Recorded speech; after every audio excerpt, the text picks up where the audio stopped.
Salut à toutes et à tous, bienvenue dans cette nouvelle vidéo hebdomadaire, donc numéro 32 cette fois-ci. Donc pas mal de choses qui ont fait bouger les marchés cette semaine. On a le pétrole qui essaye de remonter un peu, les cryptos qui ont fait plutôt une très belle semaine, et un marché action, les marchés financiers qui ont plutôt bien performé durant la semaine. Donc avant de commencer, évidemment, cette vidéo est en aucun cas un conseil en investissement. Les valeurs que je cite, ainsi que les matières premières et les cryptos, je ne propose pas de les acheter ni de les vendre. Et évidemment, vous êtes seul responsable de vos investissements. L'inflation. Donc très bonne nouvelle pour l'inflation. Donc moins haute que prévu, elle retombe un peu apparemment. Donc c'est ce qui en est ressorti durant les chiffres de l'IPC, donc plutôt très bon, ce qui a fait bondir les marchés. Donc là, hier, j'avais entouré le contact de la M10, mais bon, ce n'était pas technique, hein, c'était juste la news qui a fait monter le CAC. Donc plutôt une très bonne chose pour les marchés. On a les marchés américains qui arrivent sur des beaux niveaux, donc évidemment faites attention, c'est pas le moment de se couvrir en est du short, mais prenez des bénéfices si vous pouvez, puisque les marchés sont quand même hauts, c'est quand même un rebond technique assez haut hein, depuis, on va prendre cette bougie-là pour être... on a quand même un rebond de 11%, donc c'est quand même sur un indice, c'est quand même gros. Donc on va voir en revue techniquement le CAC 40 tout à l'heure, mais donc voilà. Ensuite, on a les obligations d'État. Donc cette fois, ce n'est pas une baisse. On a une petite reprise technique. Donc là, on a les 10 ans américains. Donc on a une petite reprise depuis 2 semaines, donc attention à ça. Si les obligations d'État sont ramenées à augmenter, les marchés ne vont sûrement pas apprécier, donc attention à ça. Donc il est de même pour le 10 ans allemand et le 10 ans français, donc voilà. Même si c'est un petit rebond technique. Or, aux États-Unis, c'est quand même. Voilà, on est quand même sur des gros niveaux, hein. 2,8, c'est quand même assez élevé. Donc espérons que ça se dégonfle, hein, ce qui fera profiter. Les marchés en profiteront donc techniquement. Les matières premières. D'ailleurs, j'ai oublié de. En fait, les semaines précédentes, mon support s'était décalé. Donc en fait, l'autre fois, je vous avais parlé de pullback, mais en fait, bah, du coup, je l'ai retrouvé, hein. Le pullback, on en avait parlé, il était bien là. Donc voilà. Mais donc voilà, donc j'ai remis, c'est beaucoup plus clair, quoi. Donc voilà, donc on avait tracé des niveaux, donc celui-ci apparemment il a tenu. Donc, euh, donc il a tenu, donc faudrait que je pense bah, cette zone-là techniquement elle fait résistance. Voilà. Donc espérons que le pétrole n'aille pas au moins à 102 quoi. Hein, il reste ouais, 2%. Donc petite reprise du pétrole hein, quand même durant la semaine, c'est quand même une belle hausse, on a quand même une hausse de 6% presque. Donc attention à ça, toujours avoir à l'œil cette matière première qui est quand même très très importante. Euh, Niveau du point de vue de l'Ethereum, alors l'Ethereum, donc belle semaine, donc la semaine dernière, si vous vous rappelez, voilà, donc là par exemple, vous auriez suivi mon plan, vous auriez pris des bénéfices, vous ne serez pas jusque-là évidemment, mais donc pour rappel, donc là je vais resupprimer hein, tous mes trucs, hein.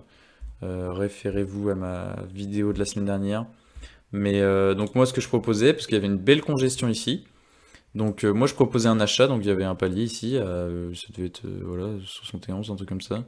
Ouais, 1671.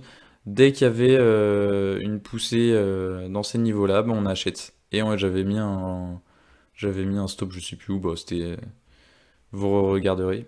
Donc toujours intéressant à regarder les congestions comme ça là. C'est plutôt propre, donc toujours pareil. Techniquement, il y avait quelque chose à faire. Par exemple, quand vous regardez ici, là, il y avait rien à faire, hein, forcément. Là, la bougie, elle est sortie de nulle part, hein. On pouvait rien anticiper. Mais oui, ici, plutôt positif.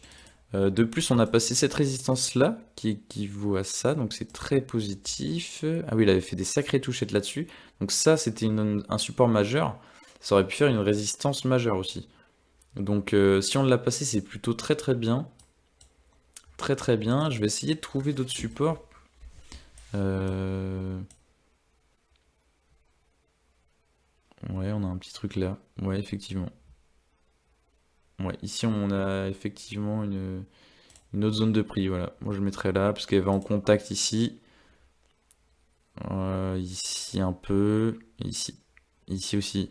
Donc ouais. Donc théoriquement, les prochains objectifs sont 2004. Mais c'est pas le moment de faux, évidemment, hein. Si vous regardez cette chaîne, c'est pour vous éduquer là-dessus. C'est que on a eu une belle poussée, mais on va consolider. Voilà. Et de préférence, une petite congestion comme ça, comme on a eu là, qui baisse tout doucement. Et dès qu'il y a un breakout, et ben on achète. Pour avoir un potentiel, voilà. Donc voilà. Évidemment, vous placez pas directement. Ensuite, on va passer au CAC du coup. Notre petit CAC 40. Donc moi, c'est vrai que j'étais un peu dans les... Mon scénario s'est avéré vrai, donc moi j'attendais une congestion lors de cette semaine, et je la vois toujours la semaine prochaine, une congestion plus largement ouais, j'avais mis ça, je la vois la congestion entre 6005 et 6006 en fait. Moi je vois une congestion, voilà, plus comme ça maintenant, vraiment dans cette zone-là de prix. Voilà. Donc moi je pense que le CAC va faire ça. Voilà. Donc logiquement dans un range, hein, on vend en haut, on achète en bas. Par contre, je vous conseillerais de mettre des stops très serrés ici, notamment par exemple en dessous, en dessous des plus bas, quoi. Donc voilà, 6440 déjà. Voilà. Euh, Attention. On a aussi un gap ici qui pourrait être comblé. Donc attention, attention. Par exemple, le dépassement des 6440, ça peut être une opportunité de prendre une position à la baisse. Et le comblement du gap ici, ça pourrait être une, une seconde position à prendre. Le reste de la position. Donc toujours à l'affût, hein. Mais pour l'instant, techniquement, c'est pas le moment de vendre du CAC 40. C'est n'est absolument pas le moment d'en vendre.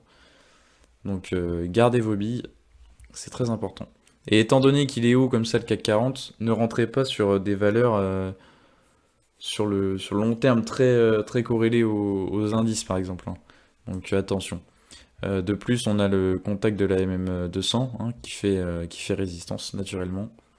Donc, euh, donc voilà. Par contre, si le CAC venait à dépasser cet MM200, là on pourrait passer à l'achat. Donc à surveiller aussi. Bon, ça m'étonnerait, hein, la MM200 elle est 6615. On n'est pas très loin, hein, remarquez, mais honnêtement, je pense pas qu'on ira la chercher, on est à 1%. Ouais. Et dans la semaine, on a fait 1%. Donc c'est relativement plus calme quand même que la grosse poussée qu'on a eue depuis les 3-4 dernières semaines. Mais, euh, mais voilà. Donc moi, je vois plus une congestion dans les semaines à venir. Et attention au seuil à ne pas dépasser. Donc pour moi, c'est les 6440. Et voilà, et le comblement du gap hein, qui va de 6380 à 6339. Donc voilà. On a aussi l'écrasement de la MM10 et l'écrasement de la MM20 qui font un indicateur en plus. Donc voilà. Donc Sanofi qui nous a fait une belle descente aux enfers. Donc en fait Sanofi c'est dans le Missouri je crois ou Massachusetts. Des, on a eu des traitements qu'on donnait des petites maladies je crois aux gens qui ont pris ces médicaments-là. Donc dans le lot il y a aussi Pfizer, il y a des gros laboratoires. Et, euh, et donc ça a un peu fait flipper tout le monde. Donc on a eu notamment mercredi déjà une baisse de 8%, ensuite 3%, et aujourd'hui on remonte à 1%. Mais impressionnant, même cette mèche-là qu'on a eue mercredi, impressionnant. On a 10%. Pendant la journée, on était à moins 12, on est revenu à moins 3. Donc impressionnant à voir hier les gens qui sont rentrés notamment dans cette zone-là, puisque c'était quand même une opportunité majeure, hein. Sanofi, ici, n'était pas cher.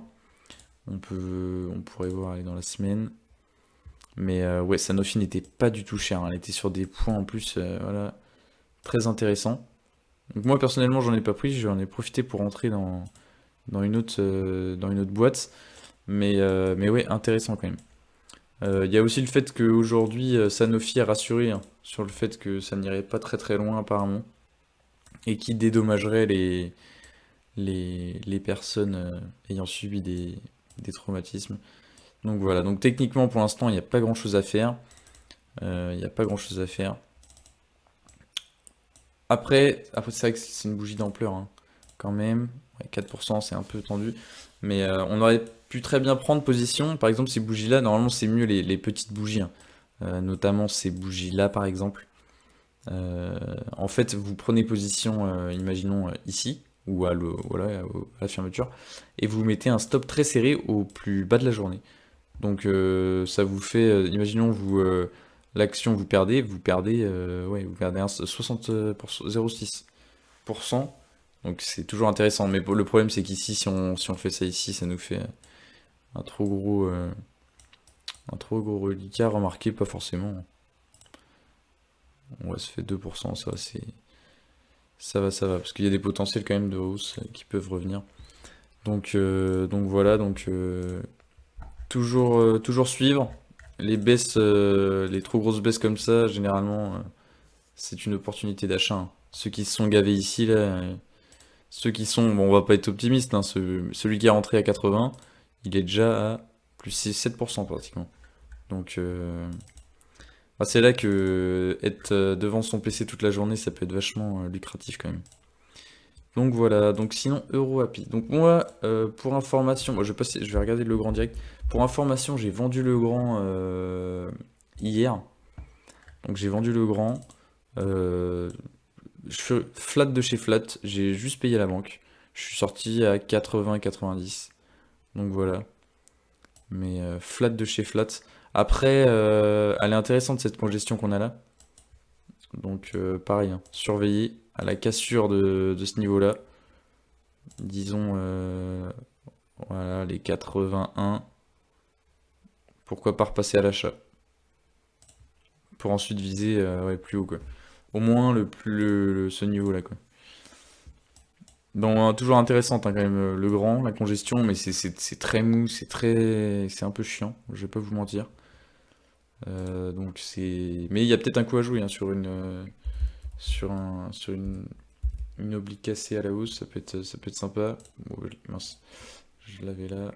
Donc EuroAPI. Donc moi je suis rentré sur EuroAPI hier soir. Euh, Parce que j'ai trouvé deux obliques. En fait, il y a deux obliques majeures que je surveille. Je vous en avais présenté une, donc c'est celle-ci, où il y a eu beaucoup de points de contact.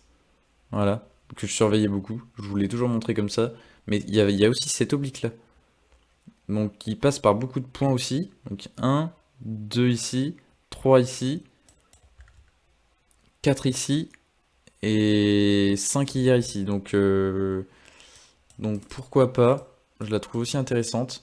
Donc la sortie de ce triangle-là, donc il est tombé vers le bas. Par contre, la sortie de ce triangle-là n'est pas encore avortée. Donc c'est pour ça que je l'ai trouvée très intéressante. Donc moi je me suis mis un stop ici à 15,80. Donc moi j'ai pas mon PRU exact parce que je suis rentré en trois fois. Je suis rentré en deux positions deux quarts de position hier, un quart de position aujourd'hui. Donc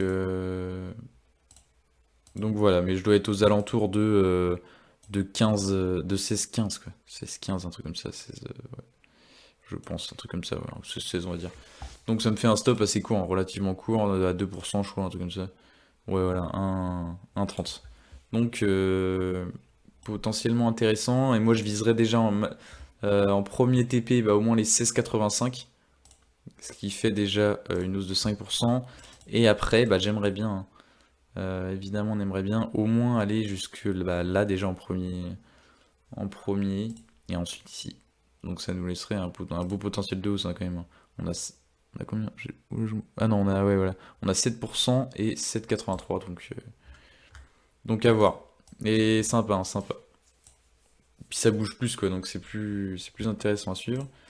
On a BioUV, donc BioUV, je vous en parle souvent, hein. Moi je suis actionnaire depuis longtemps de cette boîte, c'est une de mes premières actions que j'ai acheté, et franchement je ne regrette absolument pas. Alors attendez, parce qu'il a changé le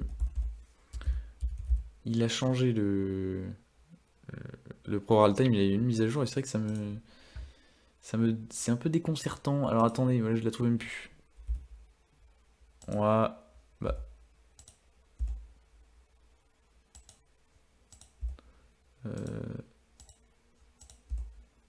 écoutez, au moins une opération mathématique est requise. Alors, attendez, c'est la première fois que ça m'arrive.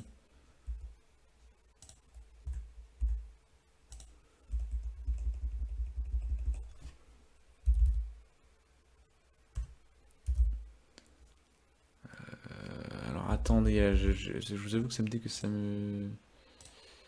Excusez-moi, mais... Eh bah dis donc, je pensais que j'allais jamais y arriver. Donc voilà, donc BioUV, moi je la trouve vachement sympa. Le volume a vachement augmenté. Donc voilà, on a une hausse des volumes quand même depuis mi-juillet qui est quand même significative. Je vous l'avais déjà dit, hein, avec la problématique de l'eau et tout ça, c'était pratiquement sûr. On est en train de passer cette belle résistance là des 5,27, des 5,30. Donc c'est franchement très propre. Attention aux tailles de position évidemment, parce qu'il n'y a que 150 000 euros d'échangés dans la journée, donc quand même attention. Mais je la trouve magnifique. Je la trouve magnifique et les objectifs sont directement très très hauts. Parce qu'on a directement 5,40, on a, voilà, je sais pas trop, hein, on a peut-être ça. Oui, si 5,72. Et après, voilà, bah après il y a une barrière psychologique des 6. Et puis après, bah voilà, on a 6,40, on peut aller très haut. Mais en tout cas, je la vois bien. Je la vois bien. C'est pareil, on aurait pu prendre l'achat cette semaine hein, là-dessus. On avait une belle oblique baissière. Ouais, voilà, nickel. On avait une belle oblique baissière. Et puis derrière, on a fait dès qu'on l'a cassé. Bon, on va prendre là. On a fait 2%. Oui, 2%, c'est pas énorme, mais c'est propre quand même. Et je la vois bien aller bien plus haut. Donc c'est pas un conseil, hein, évidemment. Mais surveillez-la, puisque je pense que ça peut pumper. Ça peut pumper. Donc en parlant de pump, donc on a aussi Visiomed Group. Donc je vous en avais parlé, mais j'ai un peu eu les boules de pas en avoir acheté. Donc je vous avais parlé d'un niveau à casser, c'était celui-là, vous vous rappelez. Donc la semaine dernière, je vous en avais déjà parlé. Et ben, cette semaine, elle a fait quoi? Elle a fait encore, boum, plus 30%. Donc ouais, c'est vrai que ça fait un peu une hausse très très significative. Les volumes en plus en constante augmentation. Donc voilà, donc là si vous êtes dedans, bah remontez les stops et puis hein, comme dirait Nicolas Chevron, souriez parce que bah là c'est très positif quoi. Un peu à la Aomeba. Aomeba. Voilà. Aomeba, donc moi je connais quelqu'un qui en avait, donc pareil, hein, vous souriez. Vous souriez. C'est dans les bio. C'est pour enfin, c'est des enzymes bio qui mangent la rouille ou les petites bestioles qui peuvent altérer la qualité de l'eau ou la qualité des métaux et des choses comme ça. Donc c'est quand même très très très porteur. Et ils ont eu un marché aux États-Unis, enfin un pré-marché aux États-Unis. Donc d'où cette hausse. Donc on a aussi Quantum Genomics, donc j'en avais parlé, hein, je vous avais tracé des supports qui étaient pour moi intéressants. Donc c'est pareil, hein, un peu les boules de pas être rentré dedans. Très très très très intéressante celle-là. Donc très très très intéressante, hein. Là cette semaine pareil, on a fait des grosses hausses. Je suis content puisqu'on a quand même réussi à combler ce gap. Voilà, donc maintenant pour moi un objectif ce serait celui-ci. Voilà, les 3,60. Donc pareil, hein, ça nous laisse 20% quoi, à vue d'œil. Ouais, 20%. Pareil, hein, on attend une petite congestion avant. Au moins une petite congestion. Mais ouais, très propre hein, dans la semaine. Je sais pas on est à combien, mais c'est un peu délirant. Plus 12. C'est propre. Elle a du chemin à faire encore, hein, mais c'est propre.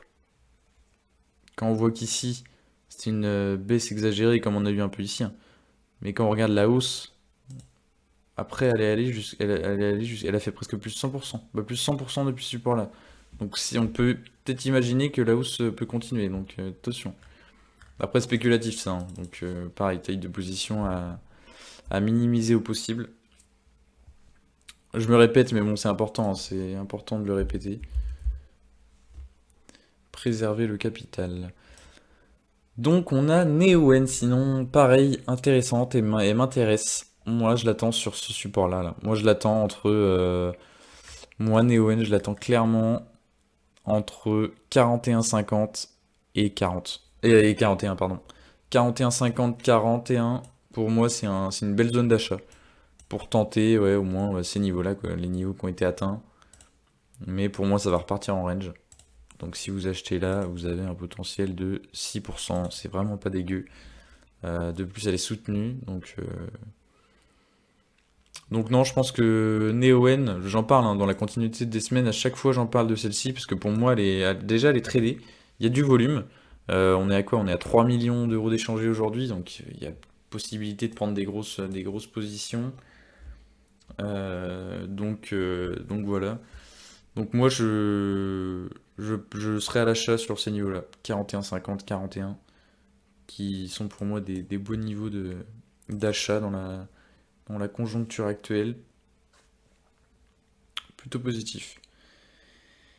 À suivre. À suivre, à suivre. Neoen, elle est belle. Bon bah écoutez, moi je pense que c'est tout pour cette semaine. Donc c'était une belle semaine. Donc moi sur ce, je vais vous souhaiter un bon week-end. Profitez bien de la chaleur. Lundi c'est férié. Je sais pas si les marchés sont fermés. On va aller regarder ça.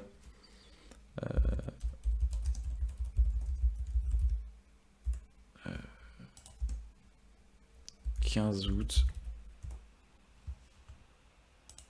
Tac, pardon. Et donc les marchés fermés. Donc les marchés seront fermés. Lundi seront fermés. Oh, mais attendez, je suis pas du tout sur le bon truc. Euh, Ouais, je crois que c'est fermé, hein. Lundi au vendredi. Non, ce sera fermé. Non, ce sera ouvert. Non, non, bon bah écoutez, ce sera ouvert lundi, donc on pourra être sur le PC. Ouais, donc ce sera ouvert lundi, donc bah écoutez, on aura 5 jours à suivre. Généralement, il y aura peu de volume, hein. Je pense pas qu'on aura des grosses journées, mais à suivre quand même. Donc sur ce, écoutez, moi je vais vous souhaiter un bon week-end, et puis je vous dis, comme d'habitude, à la semaine prochaine. Allez, ciao!